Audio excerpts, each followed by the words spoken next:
और आस्था के महापर्व के मौके पर उज्जैन में मुख्यमंत्री डॉक्टर मोहन यादव ने विक्रम सरोवर पर आयोजित छठ पूजा के कार्यक्रम में भी शामिल हुए। इस दौरान सीएम डॉक्टर मोहन यादव ने सूर्य देवता को जल अर्पित कर पूजन अर्चन की। साथ ही कार्यक्रम के दौरान सीएम ने घाट पर मौजूद श्रद्धालुओं से मुलाकात की और भगवान सूर्य देव से प्रदेश की सुख समृद्धि की कामना भी की है।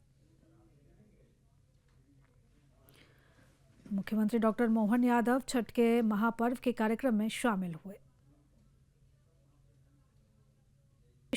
इस दौरान सीएम डॉक्टर मोहन यादव ने सूर्य देवता को जल अर्पित कर पूजन अर्चन की। साथ ही कार्यक्रम के दौरान सीएम ने घाट पर मौजूद श्रद्धालुओं से मुलाकात की और भगवान सूर्य देव से प्रदेश की सुख समृद्धि की कामना भी की है।